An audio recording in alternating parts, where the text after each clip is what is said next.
जय जय अम्बे। सदगुरुदेव भगवान की जय। आज हम बात करने वाले हैं अर्पण अर्पण शब्द के विषय में कि अर्पण शब्द की कितनी बड़ी महत्ता है। हमारी वैदिक परंपरा में सदगुरुदेव भगवान ने बताया है कि अर्पण सब कुछ आप परमात्मा को अर्पण करते चलो। सदगुरुदेव भगवान के द्वारा प्रत्येक कर्म, चाहे आप कोई भी पूजा करो, कोई भी कर्म करो, तो आपको परमात्मा को हर कर्म अर्पण करना है। आपने गणपति जी की आहुति प्रदान की, गणपति जी का पाठ किया और आपने अंत में गणपति अर्पणमस्तु, आपने माँ का कोई पूजा की, माँ की कोई हवन किया तो जगदम्बा अर्पणमस्तु। इसका मतलब ये अर्पण शब्द की बड़ी महत्ता है जीवन में। अर्पण मतलब हमारे पास कुछ नहीं है, न हमारे द्वारा कुछ किया गया है, जो कुछ है वो भगवान के द्वारा ही किया गया और भगवान को ही सब कुछ अर्पण कर दिया है। इसमें हम करतार नहीं होते, करने वाले नहीं होते, न हम उसके भोक्ता होंगे न हम उसके कर्ता होंगे, सब कुछ परमात्मा ही है। पूज्य भगवान जी कहते थे कि दादू करता मैं नहीं करता, करता है कोई और, जो करेगा सो भरेगा, तू करता क्यों होए।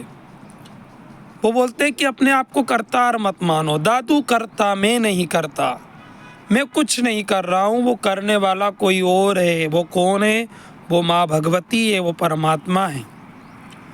और अगर करने वाले वो हैं तो फिर किसी भी कर्म को जो भोगना होगा, जो कर्म का फल होगा, वो भी आपका नहीं होगा, क्योंकि करने वाला जो होता है वही भोगने वाला होता है।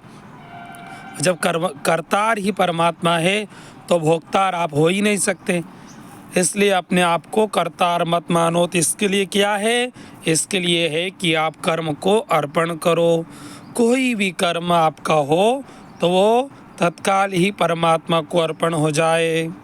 यहाँ तक बताया गया है भगवान जी के द्वारा कि आप जब सायंकाल निद्रा अवस्था में जाने वाले होते हैं, उस समय आप ये बोल दें कि हे परमात्मा, सुबह से लेकर के इस शाम तक जितने भी अच्छे बुरे कर्म हुए हैं हमसे, वो सारे कर्म आपको ही अर्पण है।